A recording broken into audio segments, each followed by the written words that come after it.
Não,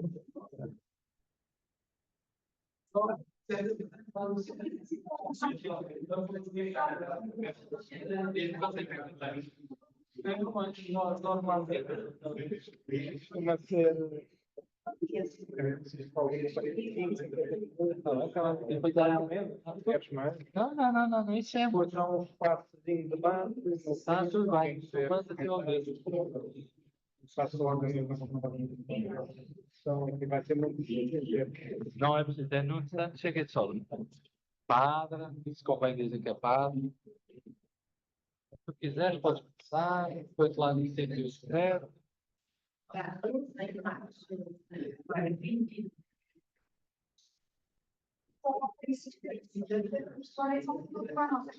Não há problema. Não há problema. Como quiser. Acho que eu fico mais próximo. Ver se está tudo bem, se ouve bem. Por mim podem começar, quando quiserem.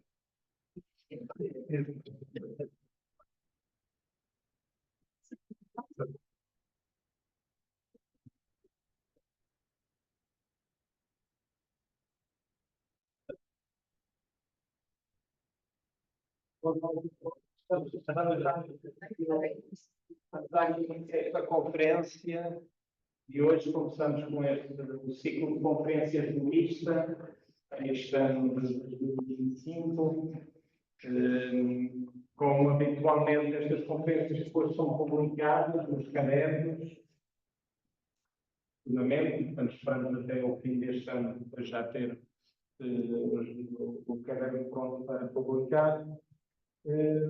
Temos hoje connosco nesta primeira conferência, hoje é um horário especial, quarta-feira, às 21 horas, hoje por razões de agenda do professor Nuno Santos, mas depois será a partir do dia 22 de março em diante, tem os programas ali à entrada também, será sempre ao sábado, às 4 da tarde. Também habitual destas conferências. O professor e padre Nuno Santos é mestre em Ciências da Educação, com especialização em Psicologia da Educação, com a Faculdade de Psicologia e Ciências da Educação da Universidade de Coimbra. É doutorado em Psicologia Dogmática pela Pontifícia Universidade Gregoriana, em Roma. Teve doutoramento intitulado A Esperança que Jesus dá, portanto, vem bem a calhar para este tema e para este ano jubilar da esperança. A tese está publicada pela Diocese de Coimbra desde 2018. Presentemente é professor auxiliar convidado na Faculdade de Teologia da Universidade Católica, onde leciona entre vários seminários de investigação, leciona a cadeira de Soteriologia. É também reitor do Seminário Maior de Coimbra e do Instituto Universitário de Justiça e Paz. Então, é um resumo muito abreviado, teria muito mais para dizer. Cantamos as boas-vindas ao professor Nuno Santos, que nos falará sobre a esperança cristã, sentido e significado do texto atual. Depois da sua intervenção, há, como habitualmente, um espaço para debate. Se quiser colocar alguma questão, se quiser algum comentário, esteja à vontade. Mariana. Então, boa noite a todos. Eu peço desculpa de ter provocado este horário tão difícil, que é ao meio da semana, a esta hora, mas pronto, por questões de agenda lá acertámos. Mas o mais cómico é que o que acertámos da agenda foi o que não aconteceu, porque eu costumo dar aulas aqui em Lisboa à quarta-feira e hoje foi a única quarta-feira que não houve aulas, portanto foi mesmo bem organizado, organizámos as coisas como devia ser. Pronto, quanto à hora, a única coisa que eu tenho para vos dizer, antes de mais, agradecendo obviamente o convite, para falar de um tema que me parece bastante significativo, mais do que falar, experimentar e viver, claro. Mas quando um dia pediram-me, eu era um jovem, para ir assistir a uma conferência. Eu estava para ir no 9º ano. E o tema, ainda me lembro, era evolucionismo, relação com fé. E eu hoje dou uma cadeira na Diocese exatamente sobre esses temas, mas naquela altura, para dizer a verdade, não me interessava rigorosamente nada o tema. E como eu estava cansado, adormeci praticamente no início e felizmente terminei antes da conferência terminar. E o conferencista chamou e começou assim: olha, que queria lhe dar os meus parabéns. Eu percebi logo que ia levar ali um chá e eu disse: e já agora por algum motivo? Ele disse: sim, dormiu, mas não ressonou. Portanto, eu acho que este é o meu objetivo hoje. Então, pronto. Vamos ao tema, que é isso que nos traz aqui: esperança cristã, significado e sentido no contexto atual. O facto de eu poder hoje dizer boa noite aos presentes e boa noite àqueles que nos acompanham pelas redes sociais já diz muito do contexto atual. Mas vamos depois falar disso.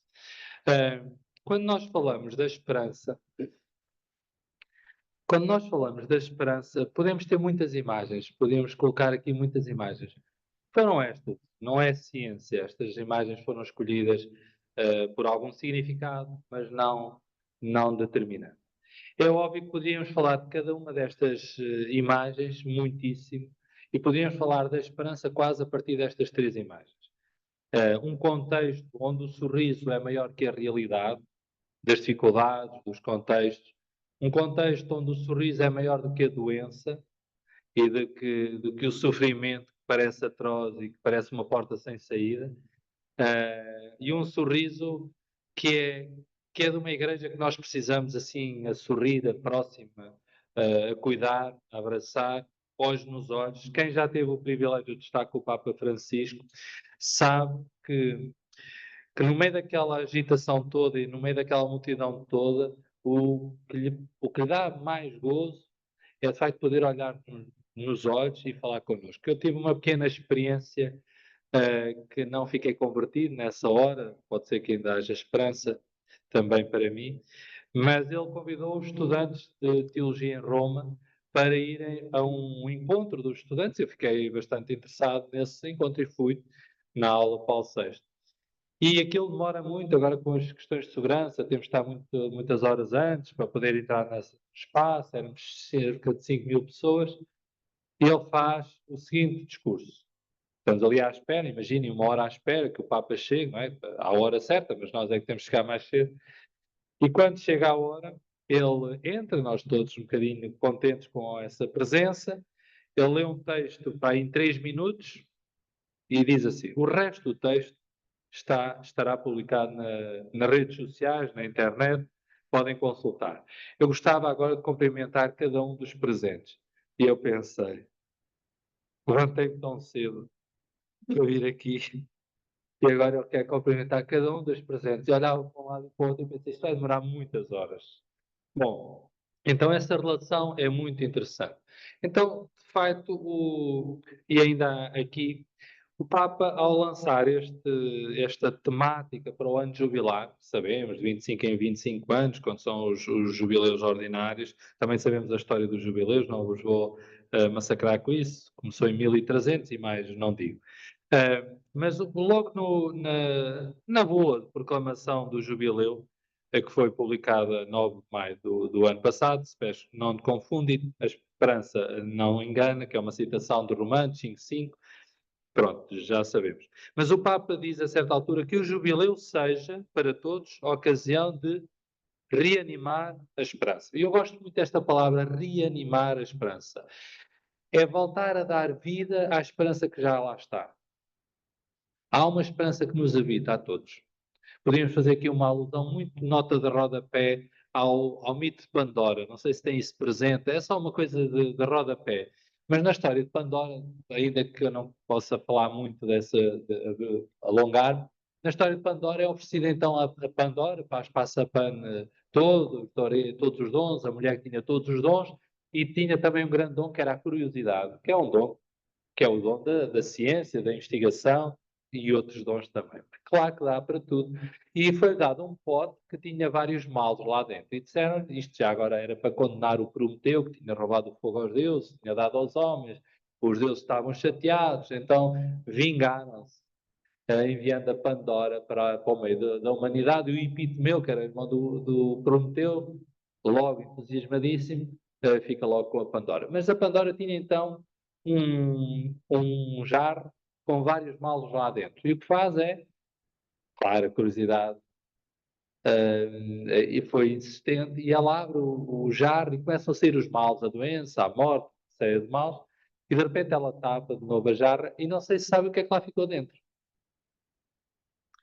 Elpis, que é uma palavra grega para dizer esperança. A única coisa que lá ficou dentro foi a esperança. Isto pode-se interpretar agora de mil maneiras, mas eu gostava de começar aqui por dizer que ela está cá dentro. A esperança é aquilo que fica e que está cá, que nos habita, é quase DNA em nós, habita-nos, faz parte da nossa existência. Mas o Papa diz, e muito bem, é preciso reanimar. E o contexto atual, se calhar, diria, é mesmo preciso reanimar muita esperança que nos habita. Esta pergunta, como é que os encontros com Jesus dão esperança? Se Jesus nos dá uma esperança, como é que Ele nos dá esperança? Eu vou avançar porque eu não tenho sempre receio de não fechar o ciclo do pensamento. Então, o que é a esperança? Uma das regras que nós temos nas definições é começar por dizer o que não é, que às vezes é muito importante. Então, a esperança não é uma ilusão. Porque mesmo no rito de Pandora, no mito de Pandora, ela fica ali numa dúvida, que é, ela foi-nos dada como um mal, não é? Estava dentro da jarra como um mal. O facto de não levantar a tampa não fez ganhar dessa identidade. Mas os deuses ofereceram-nas como um mal. Portanto, há aqui uma tensão e uma ambivalência da própria palavra esperança. Então, Ricardo, para não estar aqui a massacrar com muitas citações, diz que não, que não é uma ilusão. Desculpem, a esperança não é uma ilusão. Diz que não. A esperança não é a mesma coisa que o otimismo.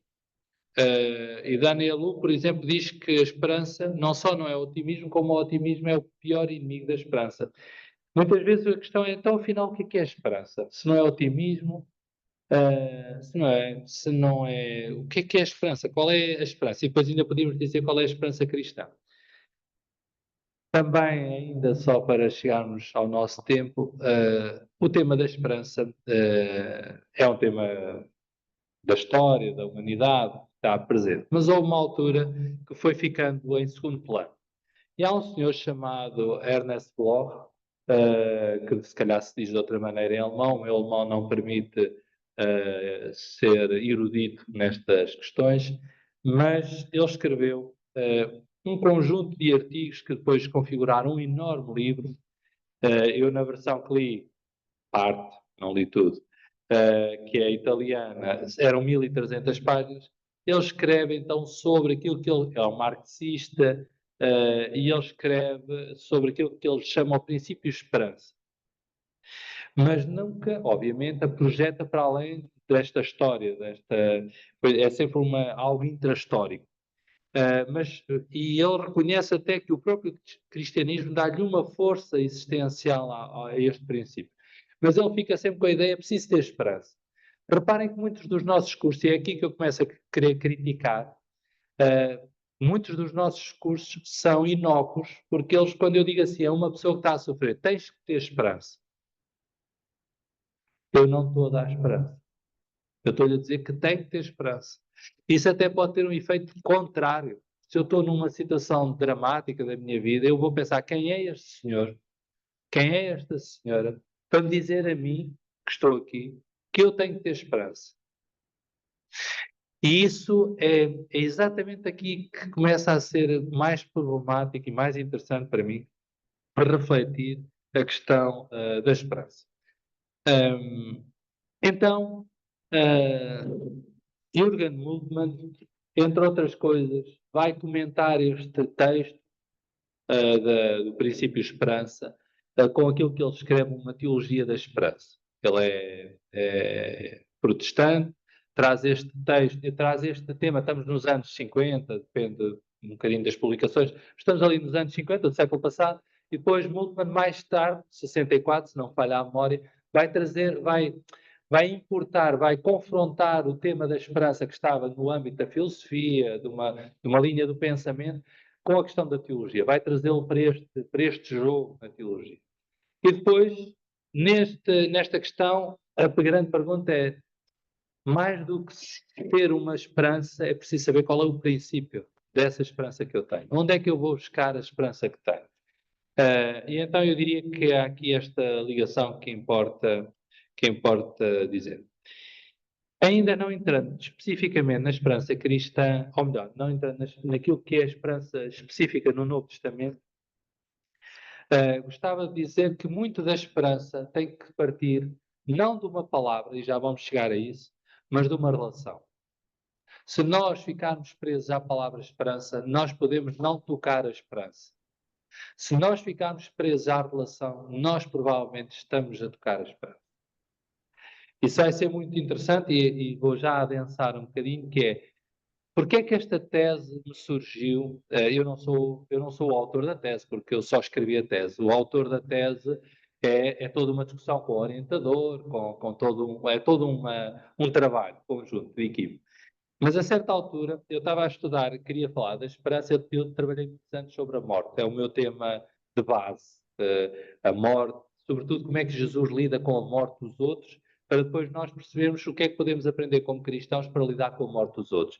E isto, entre outras coisas, começou com, eu gosto muito de apanhar o que está no ar e tentar teorizar aquilo que parece banal. Um dia um padre disse, com algum orgulho, eu não chorei no funeral da minha mãe.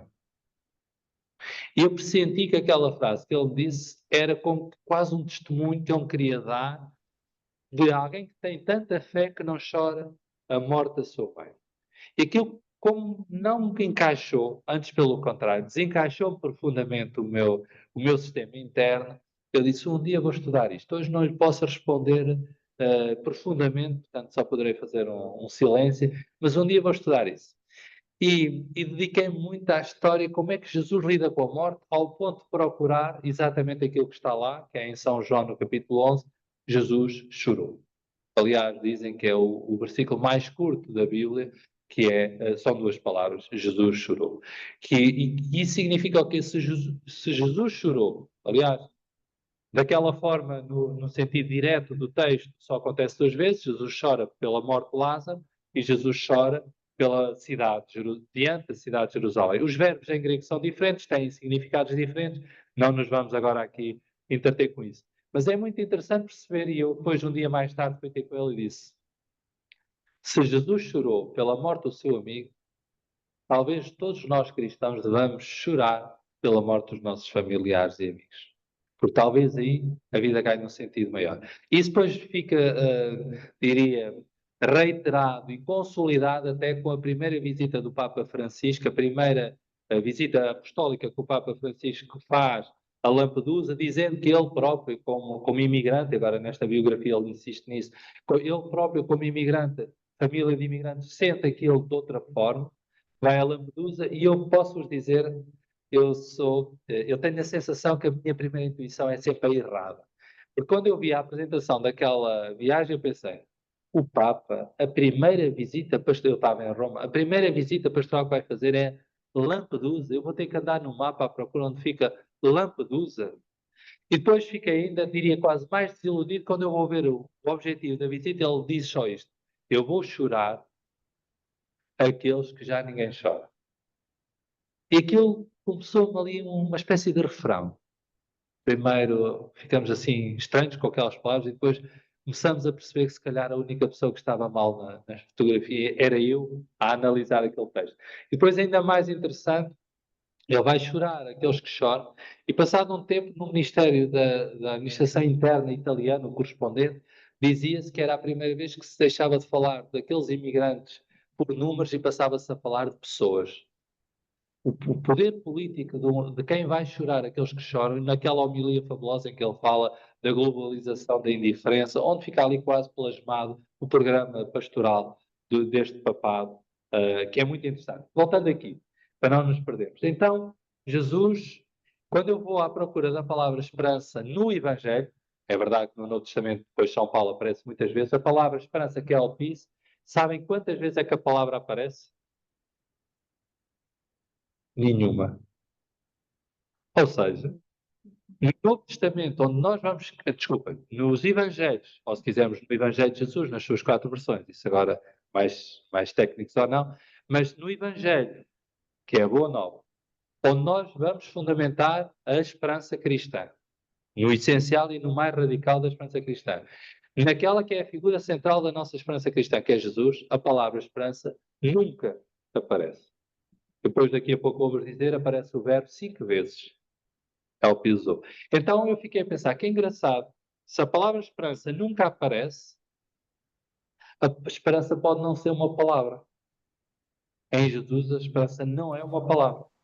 Pelo menos nos Evangelhos não é uma palavra. Então, talvez a categoria do encontro seja o modo de chegarmos à esperança. E depois o que eu fiz foi analisar vários encontros. Escolhemos 12 de Lucas, mais 6 de São João. Eu tinha que fazer opções, é um conjunto de opções, claro, estão justificadas, mas são opções. Tem sempre limitação, não é? Não é possível estudar tudo. Mas foi fazer aquilo que é uma espécie de análise de conteúdo, que é perceber o que é que era comum a todos os encontros. O que é que aconteceu em todos os encontros para que o coxo, passa a expressão, não tenha saído desiludido daquele encontro. E Jesus não lhe tenha dito apenas ao coxo, tens que ter esperança. Ou não lhe tenha dito, agora é humor, ninguém está a ouvir-nos, não tenha dito simplesmente, olha, um dia vais morrer, fica descansado, vai correr tudo bem, vais correr à vontade, a vida eterna vai ser espetacular, nunca... Não, o coxo era coxo naquele dia e precisava de esperança para aquele dia. Tínhamos de decidir o que fazer com aquela limitação. E Jesus não manda a esperança para amanhã. Não diz, amanhã vai ser bom, vai ficar tudo bem. Não, hoje o cego não lhe disse, olha, fica descansado, amanhã vais ver. Isso amanhã, isso, olha. Sabem quando nós não queremos resolver os problemas e adiamos para o dia seguinte, que à partida já não nos vamos cruzar com o problema, ou vai ser diferente? Então, Jesus nunca adiou a esperança. E nunca a meteu nesse lugar tão simpático, mas tão perturbador e tão inócuo que é o futuro. O futuro é exatamente o lugar onde a esperança não pode acontecer, radicalmente, porque no futuro nada está a acontecer no presente. E, portanto, a questão é, ou nós trazemos a esperança para o presente, mas não pode ser apenas um presente, porque senão então ficávamos esgotados numa espécie de presente angustiante, em que teríamos de estar sempre a viver aquele presente e a ser... mas é agarrar no presente e abrir um futuro. Mas não é dizer ao coxo, um dia vais ficar bem. Hoje à tarde, só para dar uma nota também mais pessoal, no seminário, eu sou reitor de seminário, entre outras coisas, mas no seminário normalmente não se tem, em seminários são muito fechados, ideias que tem no seminário. E concordo com essa ideia, devo dizer. E o que eu procurei concretizar em Coimbra há 8 anos, a esta parte, foi dizer o seminário vai ser tudo sem deixar de ser seminário. Mas no final ninguém vai conseguir dizer mais do que aquilo é uma casa. E o objetivo é exatamente tornar o processo tão complexo que só se possa dizer uma palavra. É uma casa. Eu costumo brincar. Pode-se almoçar lá, temos refeições com 50, 100 pessoas, fazem-se aniversários lá, há encontros ligados à pastoral, há encontros ligados à universidade, há encontros ligados a tudo e mais alguma coisa. Mas não é um restaurante. Temos um baloiço, temos um lugar de convívio, temos um barzinho, mas não é um bar. Temos uma parte mais cultural, temos um salão, um espaço onde temos muitíssimas atividades culturais, quer produzidas por nós, quer acolhidas na cidade, é um dos centros culturais da cidade atualmente, mas não é um centro cultural. Tem residência para padres, mas não é só para padres. Acolhe também estudantes e investigadores, mas não é uma residência de estudantes. É um seminário. É isso que eu gosto. Aquilo é exatamente a semente que se lança à terra. É uma espécie de semente, é uma espécie de oásis no meio de uma cidade, onde há sempre uma porta aberta que tem sempre uma resposta para dar num presente que nos abra um futuro. E hoje ligaram a dizer, Nuno, já batemos a muitas portas, amanhã uma senhora vai para a rua. E eu sei que quando já não há mais nenhuma resposta, o seminário arranja-nos sempre uma solução. Eu disse, com certeza. Se ela quiser, amanhã vai ter um lugar para dormir. Então, porque eu não posso dizer àquela mulher, olha, vai lá, luta mais um bocado, vê lá Isso para o computador. amanhã, no outro dia, noutra situação, Não, vê não lá. vês exatamente Também não é igual. preciso ver. Isto no tempo da pandemia parecia que nós estávamos a falar com o além, não era? Estás a ouvir? Não estou, estás. Foi uma época mais simpática. Voltando aqui, é uma mulher que vai ficar sem casa amanhã, não se pode dizer, vá falar com a Segurança Social, talvez alguém o possa ajudar, vá falar a outra paróquia. Temos que encontrar uma solução, não podemos estar a empurrar para os outros. Porque hoje são estas pessoas, amanhã podíamos ser nós. Ou ontem pudemos ter sido nós. Bom, então somos e acontecemos na relação, isso parece que sim. É na relação que nós vamos buscar força, entusiasmo e vida. Cada encontro pode surgir algo para além de cada um. E isso exige isto estou aqui a simplificar muito, mas é Buber, por exemplo, ser com ao ser entre. Martin Buber fala muito desta categoria, do encontro e depois desta dimensão. Não é ser com o outro, não é só ajudar o outro, mas é acontecer com o outro. Num lugar onde um pedaço de mim fica a meio do caminho e um pedaço do outro fica a meio do caminho para de facto fazermos uma ligação. Já agora, entre outras coisas que acontecem no Seminário de Coimbra, eu tive também capão da cadeia. E então agora, na precária, alguns pedem para passar lá alguns dias e passa. E depois os meus colegas dizem, mas Nuno, quem era este senhor que esteve hoje a almoçar connosco? Imagina, eu vou inventar o nome, era o António. Tá, mas o que é que ele faz? Homicida, matou 2 pessoas. Nuno, então tu não nos dizes nada. Não, estou-te a dizer agora, não, foi um homicida, está a cumprir 20 e tal anos de pena, teve esta semana a primeira precária, e tivemos muito gosto em tê-lo aqui. Ai, não, tu faz-nos cada coisa. Não, uma pessoa. É o António, mais nada. Eu gosto também de provocar o espaço, porque o nosso espaço existencial está muito confortável. Os azuis vivem com os azuis, os vermelhos com os vermelhos, os verdes com os verdes, os pretos com os pretos, os brancos com os brancos, os cor-de-rosa com os cor-de-rosa. Estamos com dificuldade em misturarmos numa espécie de fraternidade sonhada em Deus, que eu acho que é maior do que a cor, maior do que as nossas capacidades intelectuais, homens e mulheres. Às vezes, então, mas e no seminário vive um casal, por exemplo, que tem a casa em obras e decidiu ir para lá viver, vive um pai que estaria na rua hoje com uma filha de 16 anos, e eu disse que isso não era possível, e ele dizia, mas eu não tenho dinheiro nenhum, mas pronto, a gente há de encontrar uma solução, vive no seminário, vive no seminário gente muito diferente. Investigadores, pessoas que podem pagar, gente que não pode pagar nada, os que podem pagar pagam por eles e um bocadinho para os outros. Pá, tudo nos organizamos. No final, as contas vão bater certo. E quando não batem certo, voltamos a rezar. Então, esta categoria do eu e do tu, que depois assim, acontece aqui num território a meio, no tal entre, era aquilo que eu dizia há pouco. Avançamos. O que é que nós percebemos? Porque é que a esperança não é uma realidade? Porque muitas vezes não há encontro, há desencontro. Isso vai desde a relação de casal, à relação de irmãos, à relação pais-filhos, à relação de amizade, à relação da comunidade, da nossa vida de padres, a todas as relações. Nós temos demasiados desencontros. O problema não está no desencontro. Aí não há um problema, é uma realidade. Não vamos sonhar um mundo que não existe. O problema está em não sermos capazes de sair desse desencontro. Ganharmos uma raiz no desencontro. Isso é que não faz sentido. O desencontro há de ser o lugar que me provoca o desconforto de não estar no lugar certo, para eu voltar ao encontro. E, portanto, a reconciliação, o pedir perdão, o dizer desculpa lá, porque, olha, o tom, eu acho que tenho razão, mas o tom foi totalmente ao lado. Peço imensa desculpa. Ou então, outras vezes, dizer, olha, o tom até foi acertado, mas não tenho razão nenhuma. Olha, peço desculpa. E pronto, e é assim que nós seguimos em diante. A ideia dos perfeitos é uma ideia absolutamente anti-esperança, na minha opinião. E é a ideia, eu costumo dizer, desculpem a imagem, é a jovem, sendo eu um rapaz, é a jovem com quem não se deve namorar, é com a menina perfeita. Nunca se deve namorar com uma pessoa perfeita. Isso é um problema dramático. Só se pode viver, projetar, sonhar pessoas e histórias reais, verdadeiras. Bom, Jesus é então uma relação performativa. Já vamos chegar a isso? Já vamos chegar a isso.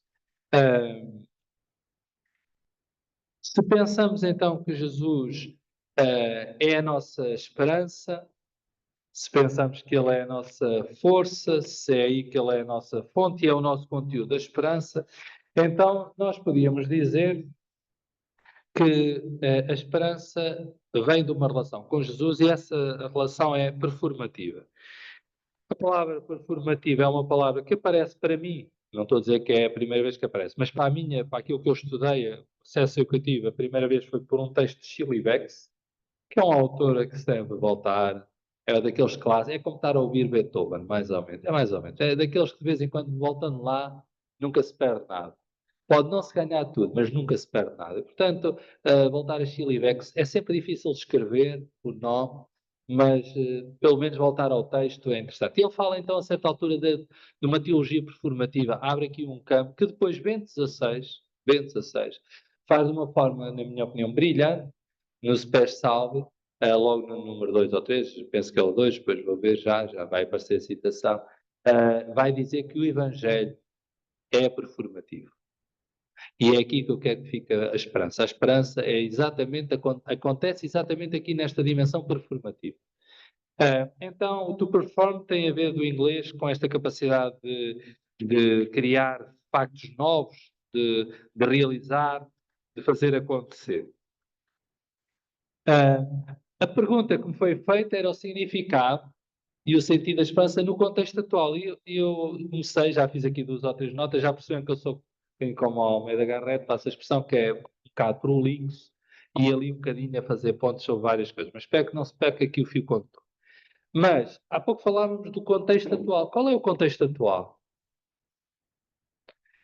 Olha, em Portugal, o contexto atual, hoje combinei com um amigo ir almoçar, há muito tempo, há uns 2 meses, combinei ir almoçar, já que vinha a Lisboa dar aulas, que não aconteceu, e vinha então fazer a conferência à noite, que aconteceu, combinei ir almoçar, imagina, à Assembleia da República. Então, eu hoje tirei o dia para ir conhecer a Assembleia da República. Estava tudo em paz e sossego, e ontem, numa reunião que eu estava a acabar, alguém me disse, olha, no governo caiu. E eu disse, a sério? Olha, então já não sei se vou almoçar ou tinha programado amanhã. E mandei uma mensagem a esse amigo meu, e ele diz-me que é da minha zona, de onde eu sou natural, e ele diz, não, até vai ser um bom dia. Hoje tinha sido um dia caótico, mas amanhã vai estar bastante calmo. E lá fui eu, então, hoje a almoçar. O que nós temos é imprevisível. O mundo hoje é imprevisível. O que está programado agora, daqui a um minuto, pode acontecer de maneira diferente. Alguém imaginava uma pandemia? Não. Alguém imaginava que aquilo que aconteceu na pandemia nos podia acontecer? Para mim era inimaginável. Para mim. Alguém imaginava sei lá, há um mês que o dia de ontem teria determinado que um governo no nosso país, para dar um exemplo, não configurando nenhum comentário político sobre o processo em si, que é plausível de ser comentado, mas alguém conseguiria imaginar este dia? Não. Alguém imaginava aquela conversa mais encenada, menos encenada entre o Trump e o Zelensky, com aquele resultado, que depois não se percebe muito bem, que a seguir já voltam a poder conversar, pronto. Alguém imaginava isso? Não. Então, quando eu li, voltando outra vez à minha primeira intuição errada, da qual eu tenho me pedido perdão, que é quando o Papa fala numa primeira, penso que foi numa mensagem para o Dia Mundial da Paz, a primeira vez que ele usa a expressão, que depois aparece em vários documentos dele, já mais magisteriais, sempre, todo o texto do Papa é magistério, mas quando ele escreve diz que o mundo está numa guerra, numa terceira guerra mundial aos pedaços. E eu pensei assim, parece-me exagerado. Foi o que eu pensei.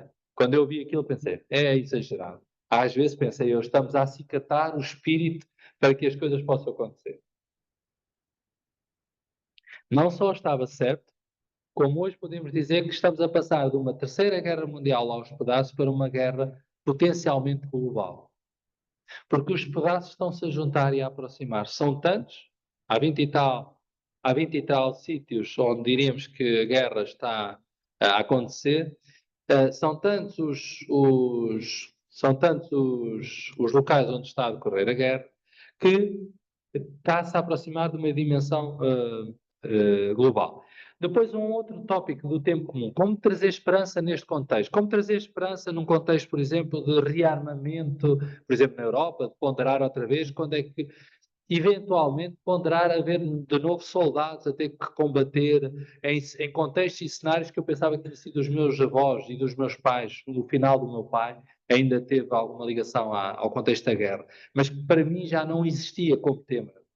Imagina, eu não tenho filhos, como é óbvio, e assim se espera, mas os meus irmãos que são casados e têm filhos, são mais três, e eu estava a pensar, os meus sobrinhos poderem um dia estar numa frente de batalha, isso não era compaginável na minha cabeça. Hoje é uma das possibilidades que tem que estar em cima da mesa.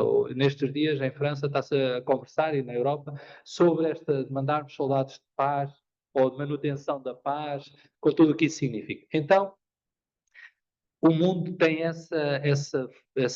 diria, este chão que mexe muito rapidamente e que é imprevisível. As políticas de extrema-direita e de extrema-esquerda, com tudo o que isso significa, a surgirem não só em número de deputados, mas a surgirem na gestão dos países, ou seja, a própria democracia, que é, passa a expressão, comentada negativamente por aqueles que são elegidos por um sistema que eles próprios, em alguns contextos, não estou a dizer todos, negam ou combatem. Esta quase bipolaridade e esta quase complexidade. A questão da instabilidade e insegurança política naquilo que falámos há pouco. Mudando de cenário, o Papa Francisco falava a certa altura, o tempo está quase a acabar, eu sei, mas eu não gosto de exceder o tempo. O Papa Francisco, na Evangelii Gaudium, no número 89, diz a certa altura o quê? Um texto que eu gosto muito, obrigo numa cadeira que eu dou, mais local, que é exatamente contemporaneidade e a questão da fé no mundo contemporâneo. É um daqueles que eu costumo dizer, sai sempre nos exames e é sempre preciso saber esta frase de cor. Pronto, é sempre, se souber isto, a partida está passado, portanto, basta só saber isto. E tem a ver quando o Papa diz que o tempo atual é caracterizado pela busca do sagrado e um retorno, ou melhor, um retorno ao sagrado e a busca do espiritual. Ele não comenta, diz que o tempo é caracterizado assim, mas diz logo a seguir, e agora começa o comentário, é um contexto ambíguo. É um contexto ambíguo. E agora não vou aprofundar isso. Mas o tempo da Europa, sobretudo da Europa, ou se quisermos do mundo ocidental, que isto hoje já não se pode dizer assim, ou do mundo ocidentalizado, que atravessa muitas fronteiras geográficas hoje, com os telemóveis e com as redes sociais, o que eu estou a ler aqui ou a ver hoje num vídeo está a mesma pessoa a ver num contexto, pode ser desde a África, a Ásia, a América, Sul, Norte, portanto, essa fronteira geográfica já não está no continente, está no acesso. Se eu tenho acesso a esta informação, eu estou conectado com uma lógica, com um pensamento. Então, nesse mundo ocidentalizado, se a palavra aqui ajudar, o que nós sentimos já não é um ataque à religião de forma estruturada, pelo menos da forma que o ateísmo militante fez durante muito tempo. Eu diria que não é a força maior, ainda que possa existir, há sempre umas energias como a tal mão na economia que não se percebe, mas que acaba sempre por condicionar. Então, há aqui uma força. Mas, na prática, na Europa, o que nós sentimos é uma espécie, na linguagem do Thomas Alick, uma espécie de apateísmo, uma certa indiferença. Não me interessa o tema da religião, não me interessa, interessa-me na polémica, mas não me interessa na relação com o tema, não me interessa mesmo saber disso. Não? Se for curiosidade, sim, falar duas ou três coisas na espuma dos dias, sim, mas não me interessa, não quero saber disso. Portanto, há o esforço, mas há sobretudo a indiferença. Já não estamos a falar do secularismo, isso é um tema, passa a expressão, se calhar estou a abusar das palavras, mas o secularismo já não é um tema com o qual se deva perder muito tempo. Estamos num tempo muito mais pós-secular, pós-verdade. Hoje o Trump, para dar um exemplo, ele está-se, desculpem a expressão, a borrifar para se é verdade ou não é. Ele disse aquilo e alguém diz, mas provavelmente está enganado. Não é aí, isso não é nesse país. Ele, pronto, então é noutro. Enganei-me. Portanto, ele havia andado, não lhe interessa nada, como alguns políticos também no países mais próximos de nós, depois dizem na entrevista seguinte a dizer que afinal se enganaram, isso também não era um pormenor, isso não conta nada. Portanto, o que interessa é criar impacto. Eu fiquei chocado na primeira eleição do Trump, sabem com quê? O orçamento para a campanha. Achei piada porque no orçamento estava um item, que eu não sei agora precisar no valor, mas imaginem milhões, para o ataque aos adversários. Que passava, não estava escrito agora o que eu vou dizer, mas que passava claramente por notícias falsas. Mas está no orçamento, ou seja, o que é cómico não é que isso não existe, isso existiu sempre. Eu não estou contra, não é esse, eu não sou inocente. Não vou dizer aqui coisas que eu às vezes digo, mas não somos já desse mundo dos inocentes, mas estar no orçamento escrito uma verba alocada a este fator que é eu vou gastar uma parte significativa do meu orçamento a dizer mal de alguém, a inventar notícias. Isto é política, isto está aprovado, isto já começa a estar no patamar. Bom, como é que vivemos esperança neste mundo? Eu vou só dizer mais algumas coisas ainda do contexto. Individualismo, podíamos dizer, cansaço, uma sociedade de cansaço, não vou citar autores, mas há autores que têm-se dedicado, sobretudo, a alguém ligado da Coreia, que vive na Alemanha, que vai tendo aqui esta sociedade do cansaço, um conjunto de textos, citando também Arendt, que fala muito da vida ativa, e ele vai falar um bocadinho da vida contemplativa, pronto, aqui, como é que numa sociedade, andamos sempre cansados, andamos sempre atrasados, chegamos sempre atrasados. É sempre a correr e quando chegamos cansados, uma pessoa à nossa frente. Quando eu estive em várias paróquias, hoje não estou em nenhuma paróquia, infelizmente, que eu gosto muito desse trabalho.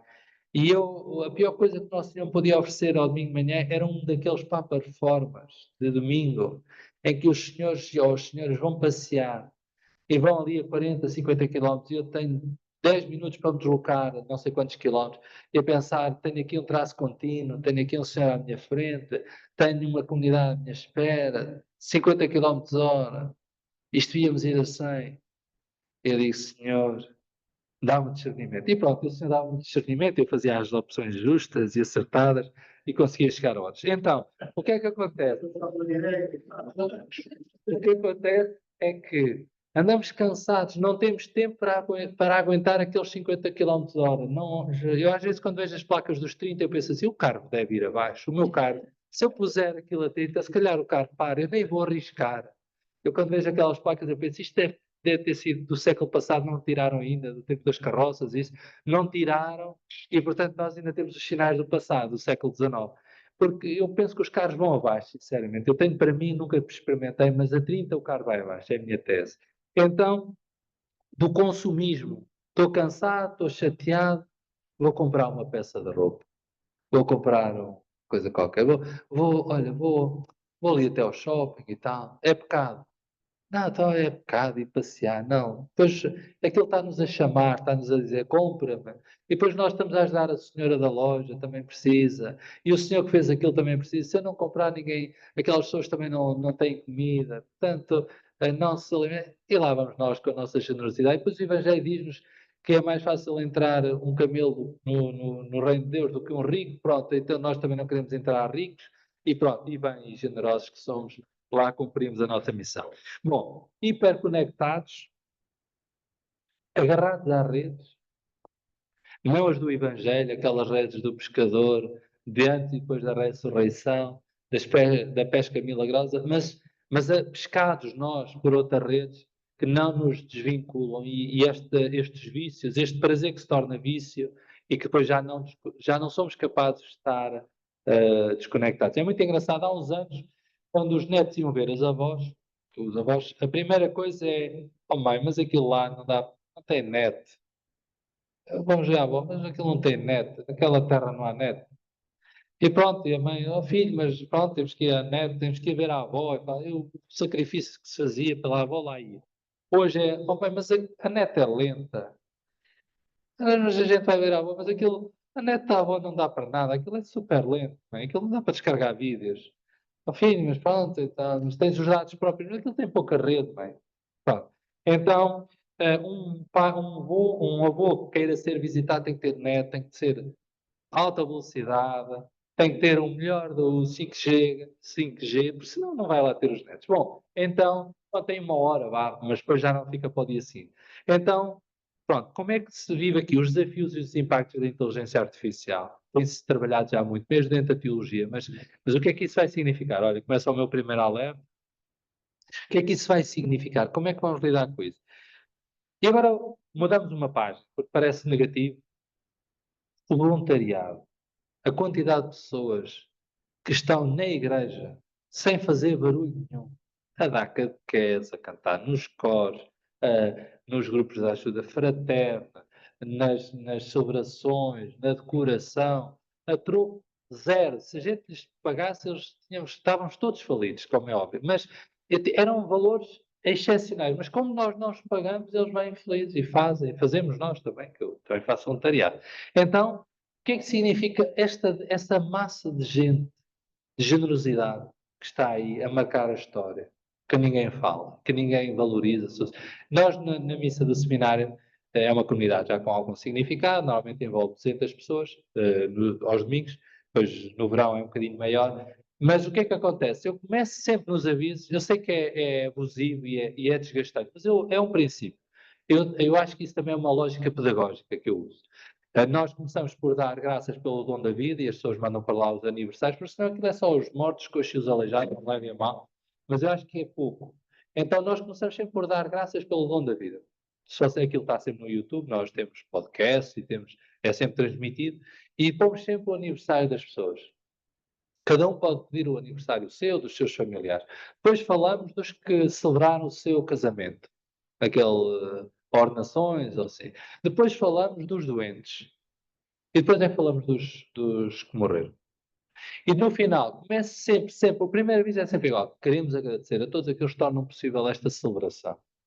Desde os que prepararam o espaço, porque os arranjos são feitos em cada momento, aos que cantam, aos que tocam, aos que rezam, aos que leem, à comunidade, aos que fazem a decoração, aos que fazem o desenho, porque nós trabalhamos com miúdos, sobretudo para famílias com miúdos até aos 6 anos, porque uma das coisas que me preocupava é que uma mãe e um pai que levassem o miúdo a uma missa tinham que estar o tempo todo concentrado em que o miúdo não se mexesse, não falasse, não respirasse. Ora, um miúdo que não se mexa, não fala, não respira, provavelmente está doente. Ou então tem um problema grave de saúde. Portanto, é um mau princípio. Então, se nós queremos que os miúdos, ou os pais não levam os miúdos, também é outra hipótese, então o maior elogio que eu tenho é numa celebração da cidade, alguém muito chateado contaram, disseram, olha, a criança está a fazer tanto barulho, por amor de Deus, ou vá para a rua ou para a missa do seminário, mas aqui não. Eu acho que este é o maior elogio que se pode ter. É que, de facto, no seminário as crianças podem falar. Aliás, elas têm um lugar. Elas fazem um ofertório, elas levam o desenho, elas pintam um desenho, é feito um desenho para cada celebração, elas levam o desenho. Agora, na caminhada da Quaresma, são elas que trabalham todo o percurso. Bom, enfim, as crianças têm um lugar. E isso para nós é muito importante. Bom, então, a generosidade. Podíamos pensar, eu estive a semana passada em TZ, tiveram lá 1.200 portugueses na semana passada, estudantes de 16 e 17 anos das escolas, das dioceses. Pensar naqueles jovens, naquela generosidade, naquela presença, alguns deles que nunca lavaram casas de banho, filhos e bem, de pessoas com muitas possibilidades, onde em casa tem uma empregada para fazer tudo, e ali tivemos todos a lavar casas de banho, ali como deve ser. Algumas pessoas dizem, isto é horrível, é nojento. E depois mas olha, és tu e eu, tornamos que isto seja isto. E então, pronto, é sempre aquela piada, não é? Da criança que olha e vê os senhores do lixo e diz, olha pai, aqueles são os senhores do lixo. E eles dizem, não, não, os senhores do lixo somos nós, eles são os senhores da limpeza. Então, eu acho que é um bocadinho isto que nós temos que repensar muitas vezes. Os senhores do lixo não são os senhores que andam a recolher o lixo, os senhores do lixo somos nós que o fazemos. Aqueles senhores são os da limpeza. Então, estas mudanças pequeninas que se tem que fazer no pensamento. Então, voltando aqui, Missão País, CNE, JMJ, podíamos falar paróquias, secretariados, serviços. Eu acompanho 7 secretariados. Como é que eu posso acompanhar 7 secretariados? É impossível, certo? É porque eu tenho excelentes equipas. Eu sou a pessoa que vai tirar a fotografia. Quando é preciso, há sempre uma pessoa que tem que tirar a fotografia. Eu só faço esse papel, portanto, eu tenho a vida facilitadíssima. Porque as pessoas são profundamente boas. Bom, então voltando aqui agora para concluir, que o meu tempo não quer mesmo passar. Primeiro passo daquilo que pode ser, então, uma esperança cristã.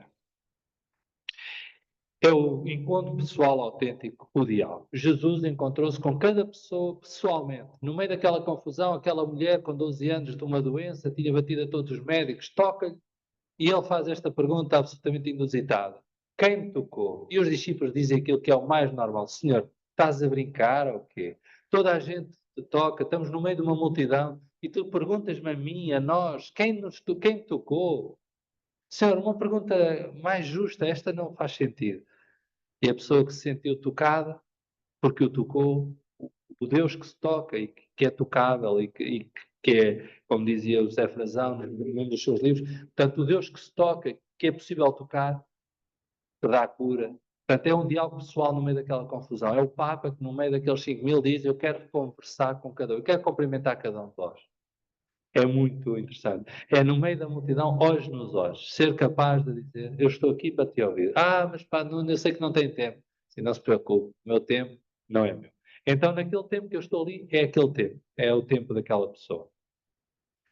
O segundo, eu estou a acelerar, atenção. O segundo, isto ficam só notas para a reflexão. O segundo passo é dar um futuro ao presente. Não há esperança. Se eu puser a esperança no passado, parece-me fácil. Não há esperança se eu puser a esperança no futuro. A única esperança, também não há esperança se eu puser no presente, como se o presente esgotasse a esperança, estaríamos outra vez em Ernest Bloch ou noutro qualquer, a pensar que o presente é que me vai salvar.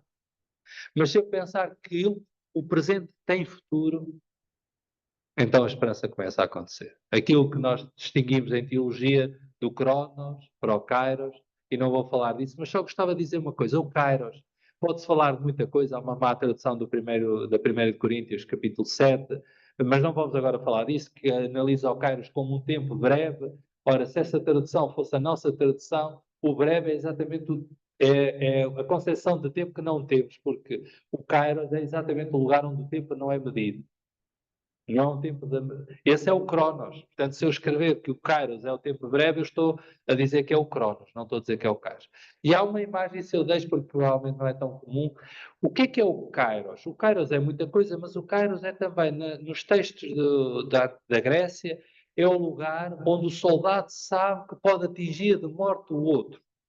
É um lugar na zona lombar que ele sabe, pelo menos alguns textos gregos, chamam Kairos aquele lugar onde a lança pode tocar. É o lugar onde a vida e a morte se joga. É o lugar preciso. É qualquer coisa como... Quando se toca ali, ou se mata, ou se vive. Se eu sei onde é que é esse lugar, eu protejo e ninguém me mata. Mas se eu não sei onde é que é esse lugar em mim, eu sou facilmente atacado e é ali que eu vou. Então, o Kairos é esse lugar de intensidade. Na defesa da tese de doutoramento, eu tinha um orientador bastante exigente, mas que foi a razão pela qual fiz a tese com ele, porque eu gostava daquela pressão. Eu sou muito prático e gosto de coisas teóricas, acho que é essa conjugação que tem graça. E então ele faz a pergunta, aquelas perguntas de exame, de doutoramento ou das provas, quando a gente já estamos cansados, ele diz assim, a certa altura, com um certo humor, estavam muitas pessoas que não têm nada a ver com a teologia, ele diz, então, não diga assim rapidamente, uma coisa que toda a gente da sala possa perceber, desde os seus pais, os seus amigos, né?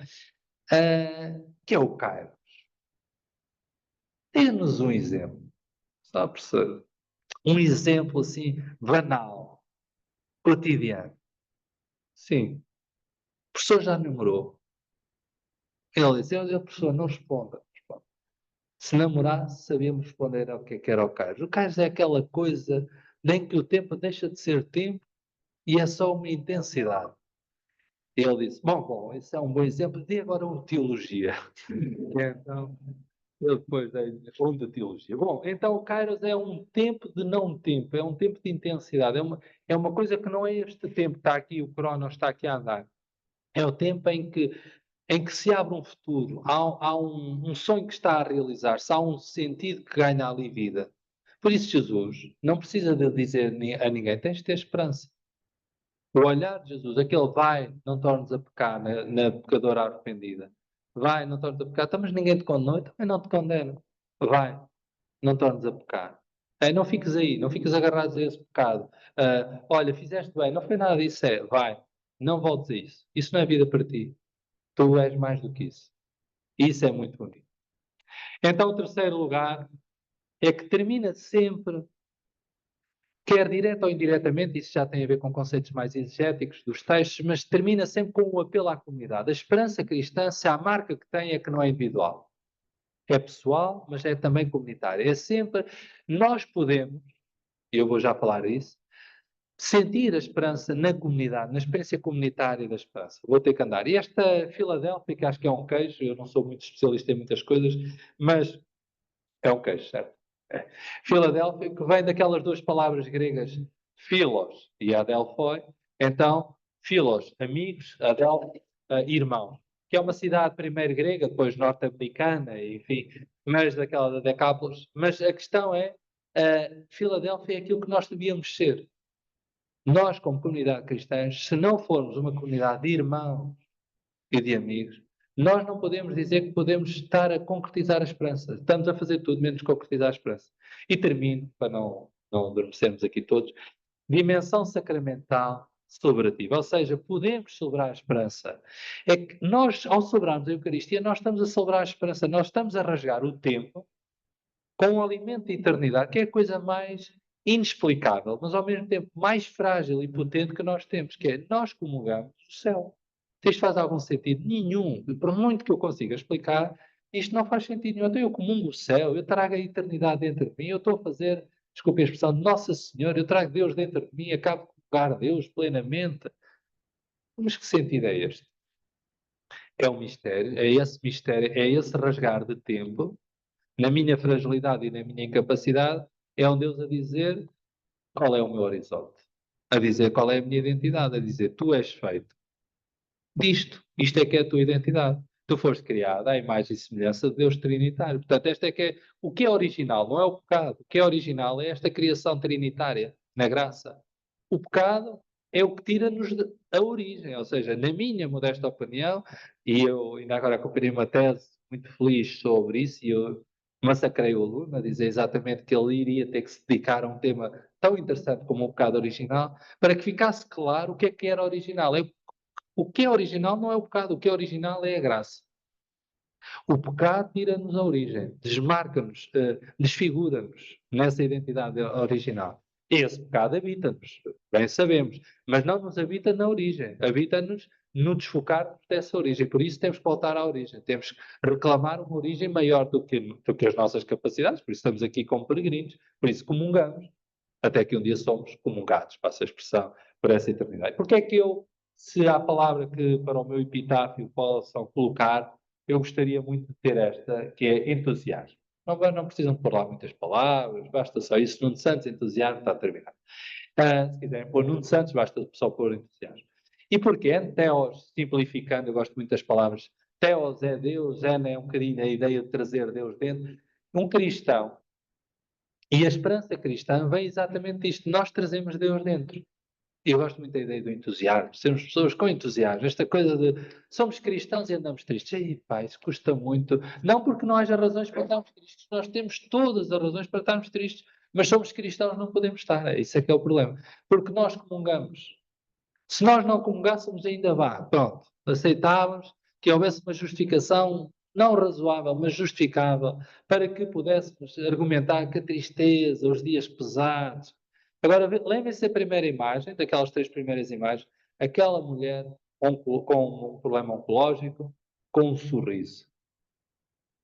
Se não for a fé que ela tenha, há uma esperança maior, pelo menos que ali está. Pode não estar escrita desta forma cristã, mas há ali uma esperança que vem de uma fé, porque a fé é qualquer coisa mais do que esta configuração. Bom, então, eu sei que a hora é longa, gostava de fazer uma homenagem a um Papa que trouxe, em termos de encíclica, eu diria que pastoralmente, é como tudo na vida, nós não podemos ser bons em tudo, isso é uma ilusão. Portanto, eu gosto de pensar o magistério como um lugar onde cada um vai dando o seu contributo e a história vai acontecendo e é uma espécie de puzzle que está a ser desenhado por alguém maior do que nós, e por isso faz muito sentido, mesmo quando eu não o percebo à primeira. Nós às vezes estamos sempre em cima dos acontecimentos, estamos sempre a relatar o jogo e, portanto, não conseguimos perceber qualquer coisa maior. Mas Bento XVI tem provavelmente as encíclicas mais com maior sentido teológico no desenho mental do cristianismo.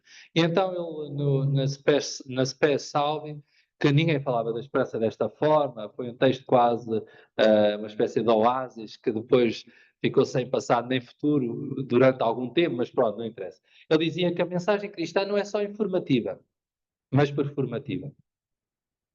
Não tenho escutado muita gente a falar disto, sinceramente. Significa isto que o Evangelho não é apenas uma comunicação de realidades, onde se pode saber, mas é uma comunicação de factos que gera e muda vidas. Que gera factos e muda a vida. A porta tenebrosa do tempo, do futuro, foi aberta de par em par.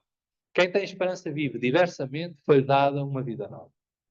E eu, como não vos quero massacrar, mas tinha vontade, mas não posso, deixo-vos este quadro, que é, como sabem, do caminho de Emaús. E que palavras são essas que trocais enquanto caminhais? Palavras são essas, Jesus a fazer perguntas, a entrar na nossa história. E diz depois, pararam entristecidos. E agora o Thomas Ali, que neste texto, que é engraçado, os textos valem qual é com isso que eu vou terminar. O sonho de uma nova manhã, umas cartas a um Papa hipotético que se chama Rafael, o que não é por acaso, Rafael é o Deus que cura, é o que cura. E então ele escreve então a esse Papa uma série de reflexões. Eu vou terminar com uma reflexão dessas, em que ele fala de esperança e que eu li hoje na minha meditação da manhã e disse: o Senhor provavelmente quer que eu leve o livro, então eu vou levar. O Thomas Ali que não me paga, mas eu faço publicidade com gosto, e as Paulinas, não é? Ou os paulistas. Isto é os paulitas. E as Paulinas também devem ficar agradecidas. Então diz o texto: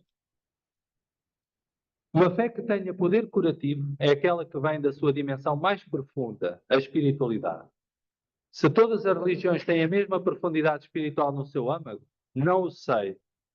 E penso que só Deus sabe. Provavelmente nós, os humanos, não temos o direito de afirmar e negar. Peço desculpa que estou a citar a parte errada. Não era esta. A esperança tem um poder curativo, agora sim. Quando a nossa fé e o nosso amor passam por uma crise. E não são poucos os vales escuros na nossa viagem, nos nossos muitos encontros com o mal e o sofrimento. Mais do que uma vez, o nosso amor pelas pessoas deparou-se com uma desilusão.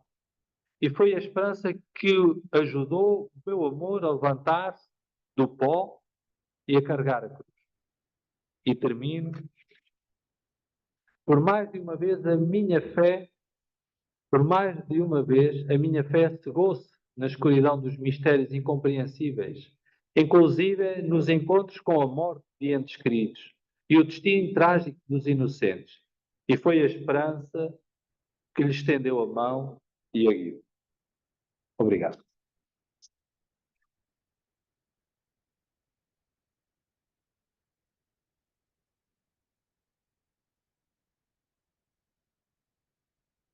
Peço desculpa.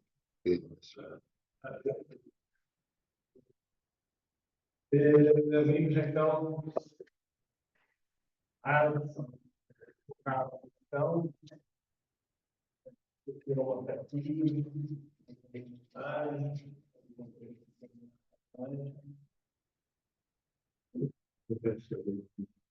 Bem, para agradecer, além de ter batido palmas, agradecer que gostei muito, aprendi bastantes coisas.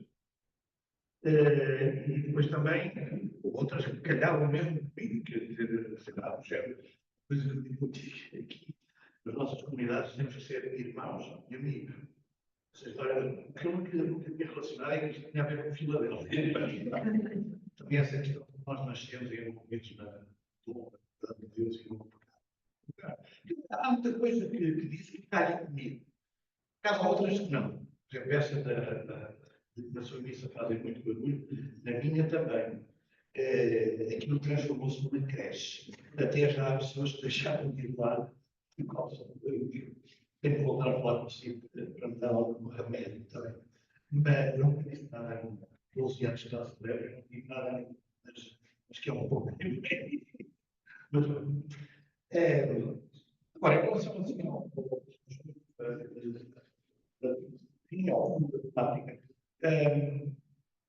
quando estava a falar passagem, como ali que dizia que vivíamos num tempo de abataísmo, não é? Isso fez-me recordar uma coisa que dizia também uma grande socióloga francesa, certeza que é uma psicologia, que inventou a palavra exculturação. Nós vivemos uma cultura, uma sociedade, o Ocidente, em que a religião em geral, e o cristianismo em particular, foi exculturado. Quer dizer, as pessoas já nem se preocupam de ser contra ou a favor. Não é, quer dizer, foi posto à margem, quer dizer, bom. Mas ao mesmo tempo ele diz uma coisa muito interessante. Nós, apesar disso, desta exculturação do cristianismo, nós vivemos num tempo em que a religião, e o cristianismo em particular, tem uma grande oportunidade. Que ele depois vem dar origem àqueles livros do Teobal, do Wagner, uma nova oportunidade para o Evangelho, essa coisa assim. E qual é a grande oportunidade? É que a nossa cultura também não organizou essa necessidade de ser humano. Então, há um déficit de esperança. E essa esperança é uma grande oportunidade também para a religião do cristianismo. Claro, eu estava a lembrar disso. Mas o que eu gostei foi, depois daquilo que também disse, que a esperança que nós realmente podemos oferecer ao mundo, digamos assim, sim, não é um discurso. Não é um discurso, não é dizer, é preciso esperança, quem pode falar isso tudo, mas é um fazer. É um realizar. Portanto, quando há aquelas imagens do voluntariado, ou do que foi, por exemplo, a Jornada Mundial da Juventude em Portugal, a sociedade ficou mais bacana, quer dizer. Não falaram mais, mas notou-se perfeitamente. E houve ali um pouco de esperança, de alegria, que foi possível comunicar. Por um fazer, por um testemunho, não por um discurso. Mas vai, tem apenas uma coisa, tem apenas que dizer. O que eu fazer é depois sobre a mesa da querida. Sim. E estou disponível, estou disponível. Já agora sobre isso, só dizer uma coisa. Há uma cadeira que se tem na Faculdade de Psicologia, onde eu tive a minha pior nota, não porque a professora não fosse excepcional, que é, não porque a matéria não fosse interessantíssima, porque era, mas porque eu tentei fazer a cadeira com um trabalho feito em 24 horas, o que é óbvio que é impossível. Mas como eu tinha tanto trabalho, eu disse, professor, eu sei que isto é a maior desgraça da nossa vida, mas eu vou começar agora uma série de acampamentos. Sou padre, tenho aqui uma vida um bocado ativa, eu vou estar um mês sem possibilidade de voltar aos tempos. E, portanto, eu vou ter aqui 2 dias para fazer um milagre. Se a professora achar que o milagre é plausível da água benta e lhe permita terminar o curso, muito bem. Se não, a professora faça o que achar melhor. E ela fez, dando a pior nota da turma, e fez bem, porque era o que eu merecia, e pronto.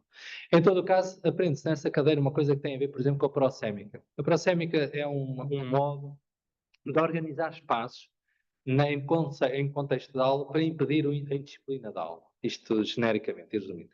Então, o que é que significa? Um modo como se dispõe um espaço. E depois isto tem mais uma série de questões pelo meio. O modo como se dispõe o espaço, o modo como temos o tom, o modo como convocamos e desconvocamos a relação com o grupo que estamos a tentar conversar. Se nós temos sempre muita intensidade, as pessoas desligam. Não sei se tem essa experiência. Se temos pouca intensidade, as pessoas desligam. Eu adormeci em missas de colegas padres brasileiros que falavam tão alto, eu estava cansado, mas adormecia praticamente no imediato. E não era por não estar a ouvir, estava tão alto que eu adormecia, ou era tão rápido que eu adormecia. Portanto, eu também consegui adormecer numa discoteca, portanto, provavelmente já trago aqui um problema de fabrico, mas isso já será outra questão. Mas a questão é, quando se consegue criar aqui o contratempo, ir buscar o contratempo, ter um espaço onde os convocamos, onde os desconvocamos, é um bocadinho como é que os colocamos, onde é que os colocamos, e depois, porque é que há uma parte do ano, já agora que é muito fácil, nós, a partir da Páscoa até setembro, final de setembro, é no jardim.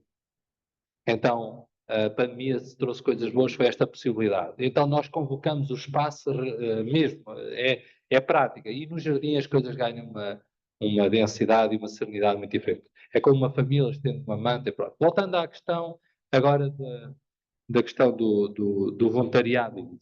Eu estive em TZ a semana passada e aproveito para felicitar 3 dioceses.